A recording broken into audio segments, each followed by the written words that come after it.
Hi guys! For today's video, i-share ko sa inyo kung ano yung breakfast ko ngayon or yung first meal ko. Kasi magtitimad ako for today. First meal is itong shiitake mushroom. Ayan, malapit na siyang maluto. Actually, luto na siya. Nagseason lang ako dyan ng salt and pepper. Yung ginamit kong mantika dito, kung napanood nyo yung previous video ko, nagsamgyup kami. So, inipon ko yung, yung oil. Ayun yung ginagamit ko pag nagigisa ako.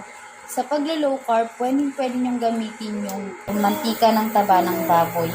Tsaka yung sa chicken or beef kasi natural oil po sila. Wait, set aside natin to.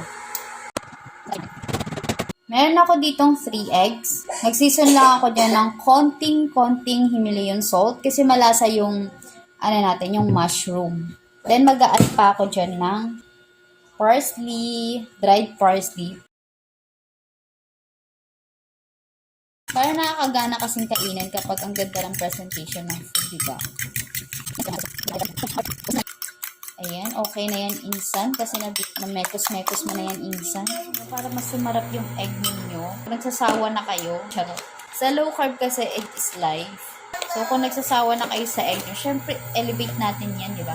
Elevate? Saan nakuha yung word? Lalagay lang naman ako dito ng butter. Yan. Hindi ko na nilinisan yung pan. Lagay lang muna tayo ng konti lang. Kailangan naka-high heat para maluto agad. Dito ko ilalagay itong shiitake mushroom. Maglalagay ako dito ng cheese. Then, flip muna natin ito. Focus tayo sa ketchup.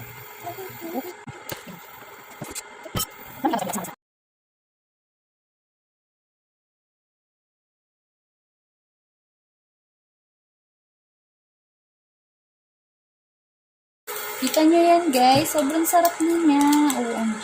Ito yung madalas kong ginagawa. Naglalagay talaga ako ng shiitake mushroom sa egg para mas dumami siya or mas lumaki. Partner natin yan ng dried fish. Kaming biniling dried fish or dried diles. Hinugasan ko din yan dahil nga binili namin yan sa palengke. Kaya pwede naman natin nakikita na baka dinapuan yan ng langaw, ganun. Nugasan ko lang yan para mabawasan din yung alat. Lagay lang tayo ng konting oil. Medyo nadurog yung diles. Alam nyo bakit? Kasi minix-mix ko siya kanina. Minekos-mekos ko siya ng ganyan. Ayan, tingnan nyo diba? Umiyak nga ako. Come na. Dapat ganito lang pala. Diba? Yung mala chef, charot. Ganyan lang dapat paghalo. Complete meal na to mga mare. Ayan. Let's eat. Siyempre, dahil first meal natin to, partnerin natin yan ng coffee. So, kasi matapang yung coffee. Purpose cream. Gusto kasi creamy yung coffee ko eh. Itong 1 gram na to, 2 gamitan ko to. 2 timplahan ng coffee, ganun. 1 gram lang siya. Ayan, di ba sobrang konti lang naman ng 1 gram. And then, hinahati ko pa siya. Sa iyo ko naman masyadong sweet. Ayaw ko sobrang tamis na coffee. Lagay na water. Konti lang muna. Hindi ko naman ito pupunuin. Ayan. Meron din pala ako ditong konting suka. Para sa ating dilis.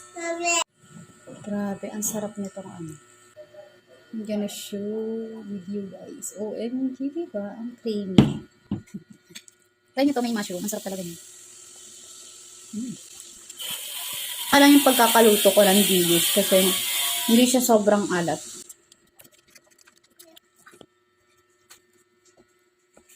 Three eggs kasi itong niluto ko tapos meron pa siyang mushroom. So, mabigat na siya sa tiyan.